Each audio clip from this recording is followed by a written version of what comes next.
राजसमंद शहर में 3 अगस्त को फायरिंग के मामले में कांकरोली थाना पुलिस ने 2 शातिर आरोपियों को गिरफ्तार कर लिया है। राजसमंद पुलिस उप अधीक्षक विवेक सिंह राव के नेतृत्व में 7 अलग अलग टीमें गठित की गई। पुलिस टीमों द्वारा अलग अलग जगहों पर उनके तकनीकी तौर पर भी सर्च किया गया, उनके अलग अलग ठिकानों पर भी दबिश दी गई और इसके तहत उन्होंने दोनों ही आरोपियों को उत्तर प्रदेश से गिरफ्तार किया है। दोनों जो मुख्य आरोपी हैं फायरिंग करने वाले राजसमंद शहर के ही हैं, कांकरोली के रहने वाले हैं। फुग्गा उर्फ मुकेश गवारिया और दूसरा मोहित, दोनों ही आरोपियों को गिरफ्तार किया है। इन दोनों ही आरोपियों को लेकर राजसमंद जिला पुलिस अधीक्षक मनीष त्रिपाठी से जानते हैं क्या पूरा मामला है और किस तरह से पुलिस टीम ने ये सफलता हासिल की। विगत दिनों 3 अगस्त को एक थाना कांकरोली क्षेत्र में एक भरे हुए बाजार में एक फायरिंग की घटना हुई थी, जिसमें कुछ लोगों द्वारा एक व्यक्ति के ऊपर फायरिंग की गई थी। इस फायरिंग की अनुसंधान के दौरान जब हमने थाना कांकरोली ने इस जिम्मेदारी को निभाते हुए अपनी अलग अलग टीमों का हमने गठन किया और लगभग 7 टीमों ने अलग अलग विषयों पर काम किया, तो हमने ये पाया कि यहाँ पर 2 प्रकार के ग्रुप डेवलप हो गए हैं और उनकी आपसी राइवलरी के चलते ही है। इस राइवलरी के चलते आपस में आगे भी घटनाएं होंगी और ये पता लगा कि जनवरी के माह में भी ऐसी एक घटना हुई थी और पूर्व में भी एक घटना हुई थी। इसकी गंभीरता को नापते हुए और इस बात का आकलन करते हुए पूरे शहर की सामान्य शांति को मद्देनज़र रखते हुए हमने इन टीमों के मार्फत से एक सघन अभियान को चलाया। इस अभियान में लगभग 60 टीमों ने अलग अलग स्तर पर काम किया। कुछ व्यक्तिगत सूचनाएं एकत्रित की गई, कुछ डिजिटल सूचनाएं एकत्रित की गई और इसके आधार पर हमने कल इस विषय से संबंधित 2 व्यक्तियों को उत्तर प्रदेश के एक शहर से गिरफ्तार किया जो लगभग हरिद्वार के आसपास है।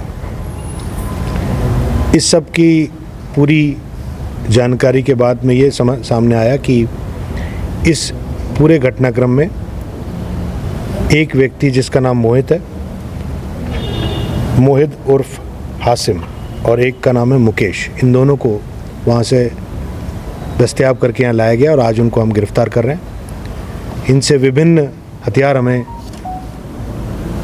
जब्त किए हैं हमने और अलग अलग जगहों पर अलग अलग लोगों के द्वारा ये सप्लाई किया गया था और साथ ही साथ इन लोगों के द्वारा कुछ डिजिटल सोशल मीडिया प्लेटफॉर्म से ग्रुप बनाए गए थे।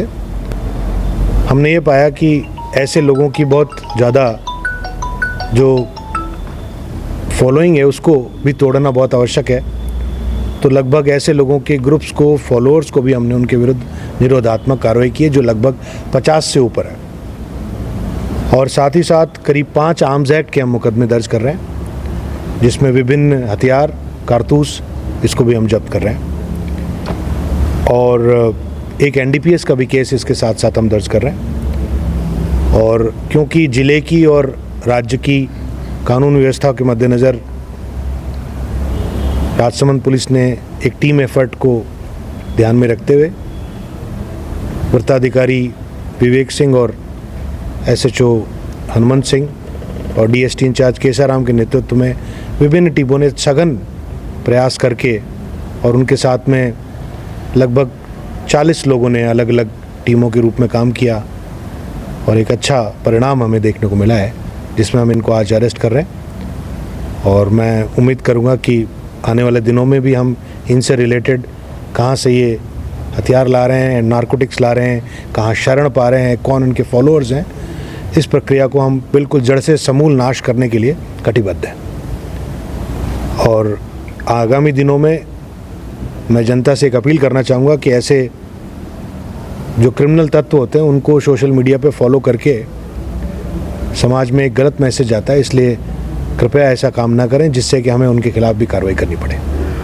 सर, इनके पास में हथियार भी पाए गए हैं, पहले भी कुछ आपराधिक मामलों में लिप्त है, तो क्या किसी गैंग से कनेक्टिविटी इनकी पाई गई है?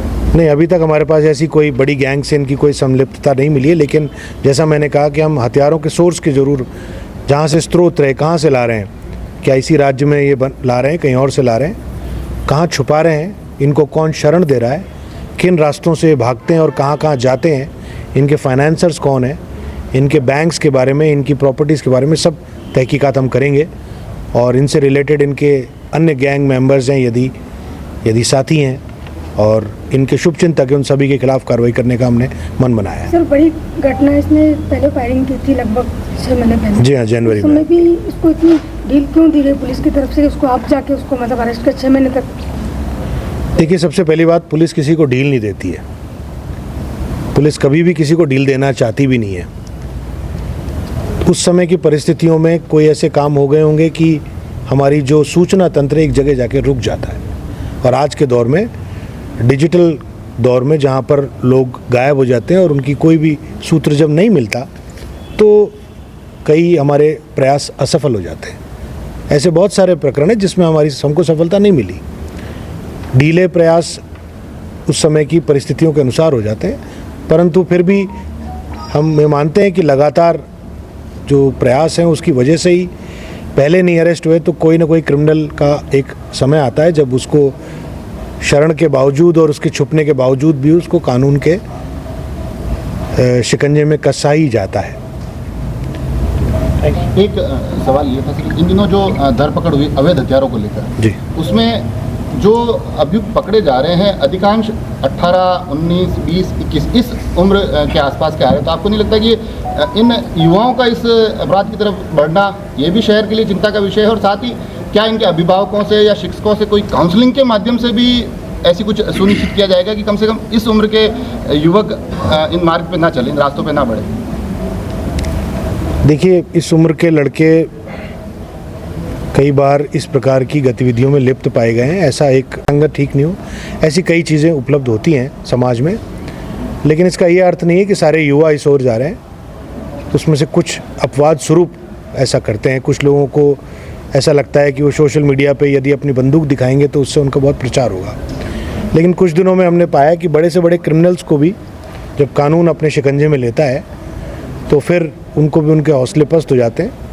और हमारा जो क्रिमिनल जस्टिस सिस्टम है वो इतना पुख्ता है कि यदि हमने सही सबूतों को प्रस्तुतिकरण किया तो उनकी सज़ा भी मिलती है।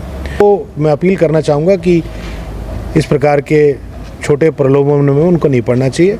जब पेरेंट्स का, काउंसलिंग का, देखिए, पुलिस समाज सुधार की संस्था नहीं है। पुलिस कानून सम्मत कार्रवाई करने के लिए हम बनाए गए हैं। हमारा दायरा बहुत सीमित है। ये समाज को डिसाइड करना है कि पुलिस को क्या करना चाहिए। कानून सम्मत हम कार्रवाई करेंगे, ये समाज के लोगों को डिसाइड करना चाहिए कि वो अपने युवाओं को और प्रेरित करें, शिक्षित करें, जिस आधार पे वो कार्रवाई करें। इसी से जुड़ा हुआ सर एक सवाल काउंसलिंग का आप कह रहे हैं, मतलब अगर अभिभावकों को भी आपको नहीं लगता है कि यहाँ एक जिम्मेदारी बढ़ जाती है कि अगर उनके बच्चों की थोड़ी सी भी संदिग्ध ऐसी कोई गतिविधि मिले तो वो पुलिस को सूचित करे ये समय पर? जी बिल्कुल, अपने अभिभावकों को इस बात का ध्यान रखना चाहिए कि खास तौर पे सोशल मीडिया पर और किन लोगों के साथ उनकी संगत है, इस बात का तो ध्यान पेरेंट्स को रखना ही चाहिए। जब पेरेंट्स ये बात ध्यान रखते हैं कि बच्चे कहाँ पढ़ने जा रहे हैं, किन से मिल रहे हैं, उनके सोशल मीडिया प्लेटफॉर्म्स पे, उनके डिजिटल प्लेटफॉर्म्स पे क्या कार्रवाई चल रही है, तो निसंदेह इस पे अंकुश लगता है। सर, ये गिरफ्तार हुए, इनके ऊपर क्या क्राइम रिकॉर्ड है इनका? विगत दिनों में हमने इनका पूरा क्राइम रिकॉर्ड बिल्ड किया है। किसी के 10 मुकदमे, किसी के 15 मुकदमे, अलग अलग प्रकार से हम इकट्ठा कर रहे हैं। 7-8 मुकदमे ये हिस्ट्री शीटर्स हैं और दोनों व्यक्ति जो ये हैं और इनके मेंबर्स हैं, उन सभी के खिलाफ एक हैबिचुअल ट्रेंड देखा गया है। हम कोशिश ये करेंगे कि इनके समस्त क्रिमिनल रिकॉर्ड को इनके जो कानूनी सिस्टम है उसमें साथ में जोड़ा जाए, जिससे कि उनके हमको आगे कन्विक्शन कराने में मदद मिले।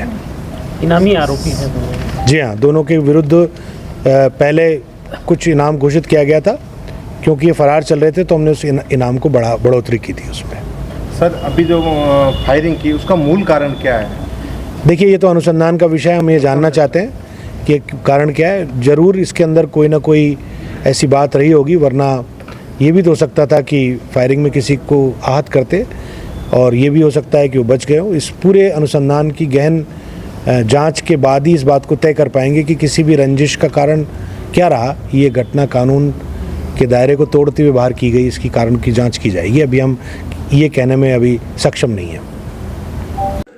एसपी मनीष त्रिपाठी ने बताया कि भील मंगरी कांकरोली निवासी मुकेश उर्फ फुग्गा पुत्र मदन लाल गवारिया और आज़ाद नगर जलचक्की कांकरोली हाल बागपुरा निवासी मोहिद उर्फ हासिम पुत्र आफ्ताब खान को गिरफ्तार किया है। दोनों ही मुख्य आरोपी थे जिन्होंने फायरिंग की थी और उसके बाद दोनों ही आरोपियों को गिरफ्तार करने के लिए राजसमंद के अतिरिक्त जिला पुलिस अधीक्षक महेंद्र कुमार व पुलिस उप अधीक्षक विवेक सिंह राव के निर्देशन में विशेष टीमों का गठन किया गया और इन टीमों में मुख्य रूप से कांकरोली थाना, राजनगर थाना, स्पेशल टीम व साइबर टीम के पुलिसकर्मी शामिल किए गए और पुलिस के अधिकारी भी इसमें शामिल हुए। सोशल मीडिया मुखबिर की सूचना के आधार पर फरार आरोपियों की धरपकड़ के लिए कार्रवाई शुरू की गई और इसमें मुख्य रूप से गैंग किंग खान के सदस्यों की धरपकड़ करना शुरू किया और पुलिस द्वारा कुल 7 प्रकरण जिसमें 2 अवैध पिस्टल, 5 धारदार हथियार व 1 NDPS सहित गिरफ्तार किए गए।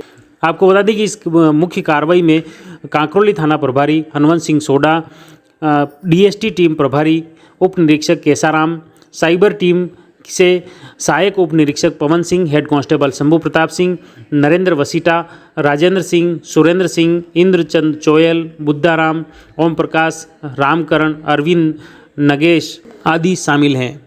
इन टीमों ने अलग अलग जगह पर दबिश दी। भिलवाड़ा, कोटा, उत्तर प्रदेश, दिल्ली सहित विभिन्न जगहों पर दबिश दी और तकनीकी आधारों पर भी दोनों आरोपियों को पकड़ने में अहम भूमिका रही। पुलिस ने 11 अगस्त को दिल्ली से उत्तर प्रदेश, उत्तराखंड की तरफ जाने के बारे में पता चला। उसके बाद पुलिस ने रुड़की, हरिद्वार के पास से कलियार शरीफ दरगाह के पास टीमों ने दबिश दी और वहां से मुकेश और फुग्गा गेस्ट हाउस के बाहर चाय पीते हुए मिले, जिसे पकड़ लिया और साथ ही उसके अन्य आरोपी मोहिद के बारे में गहन पूछताछ करने पर गेस्ट हाउस के कमरे में होना बताया और वहां से दोनों ही आरोपियों को पुलिस ने पकड़ लिया। तो आपने देखा किस तरह से जिला पुलिस अधीक्षक मनीष त्रिपाठी ने बताया कि किस तरह से टीमों का गठन हुआ, किस तरह से इन आरोपियों को टीम बनाकर इन्हें गिरफ्तार किया गया और आने वाले समय में इनसे जुड़े तमाम लोग जो इन्हें सोशल मीडिया पर फॉलो कर रहे थे या ये जहां किस तरह से छुप रहे थे, इन्हें फाइनेंशियली इन्हें कौन सपोर्ट कर रहा है, उन तमाम लोगों को भी पुलिस द्वारा आइडेंटिफाई किया जाएगा और उन्हें भी गिरफ्तार करेंगे। आप जुड़िए जयवर्धन न्यूज़ के साथ। धन्यवाद।